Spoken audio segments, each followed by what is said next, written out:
বন্ধ করেছে।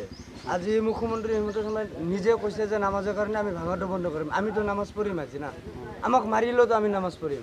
আজিও তো ওইটা মসজিদ আমার বাপ দাদা লৈ গোতে থাকি গৈছে।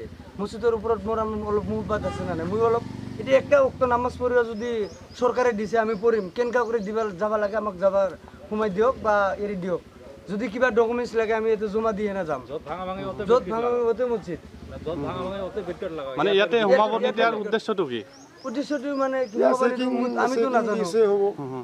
উদ্দেশ্যটো আমি নাজানো, যেহেতু আমি তো নামাজ পড়ব তো নেগলো হয়। কালি রাতিয়ে নিউজ পাইছো আমার সিএম স্যারে নামাজ পড়ব সোমাই দিছে না। এতিয়া গাঁতবিলাক যাবা নেদে, কিবা ইহঁতক বা কাই কৈছে কিবা কৈছে, আমাক তো সোমাব দিব লাগিব, আমি নামাজ পড়িম।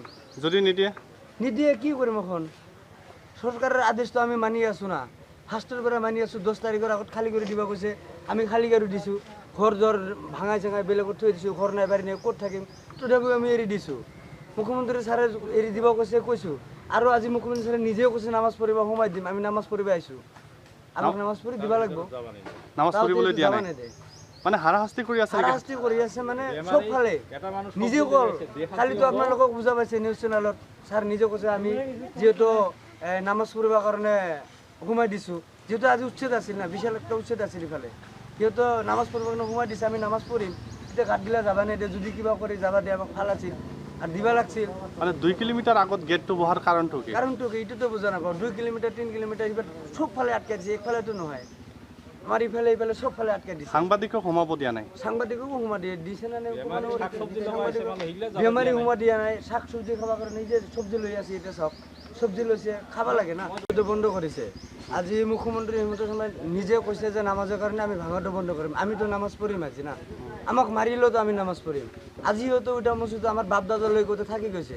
মসজিদের উপরত মোর অলপ মুহবাত আছে না, মুই অলপ এটা একটা উক্ত নামাজ পড়িয়া যদি সরকারে দিছে আমি পড়িম, কেনকা করে দিবা যাবা লাগে আমাক যাবার সময় দিয়ক বা এরি দিয়ক। যদি কিবা ডকুমেন্টস লাগে আমি এতে জমা দিয়ে না যাম। য'ত ভাঙা ভাঙি ওতে মসজিদ, মানে ইয়াতে সোমাব নিদিয়াৰ উদ্দেশ্যটো কি? উদ্দেশ্যটো মানে কি আমি তো নাজানো।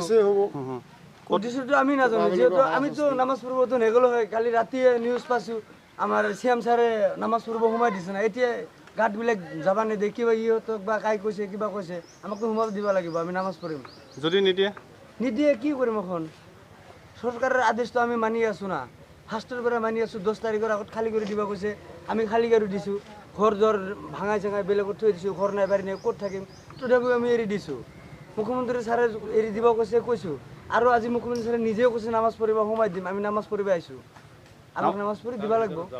নামাজ পঢ়িবলৈ দিয়া নাই, মানে হাৰাশাস্তি কৰি আছে। হাৰাশাস্তি কৰি আছে মানে চব ফালে। নিজেও কল কালিতো আপোনালোকক বুজা পাইছে নিউজ চেনেলত, ছাৰ নিজে কৈছে আমি যিহেতু নামাজ পঢ়িবৰ কাৰণে সোমাই দিছোঁ। যেহেতু আজি উচ্ছেদ আছিল না, বিশাল একটা উচ্ছেদ আছিল ইফালে, যেহেতু নামাজ পঢ়িবৰ কাৰণে সোমাই দিছে, আমি নামাজ পঢ়িম। এতিয়া গাঁতগিলা যাবা নেদে, যদি কিবা কৰি যাবা দিয়ে আমাক ভাল আছিল আৰু দিবা লাগছিল। মানে 2 কিলোমিটাৰ আগত গেটটো বহাৰ কাৰণটো কি? কাৰণটো কি এইটোতো বুজা নাপাওঁ। 2 কিলোমিটাৰ 3 কিলোমিটাৰ এইবাৰ চব ফালে আটকাই দিছে, একফালেতো নহয়। আমাৰ ইফালে ইফালে চব ফালে আটকাই দিছে। সাংবাদিকক সোমাব দিয়া নাই। সাংবাদিককো সোমা দিছে না বেমাৰী সোমা দিয়া নাই। শাক চব্জি খাবৰ কাৰণে নিজে চব্জি লৈ আছে, এতিয়া চব চব্জি লৈছে, খাব লাগে না।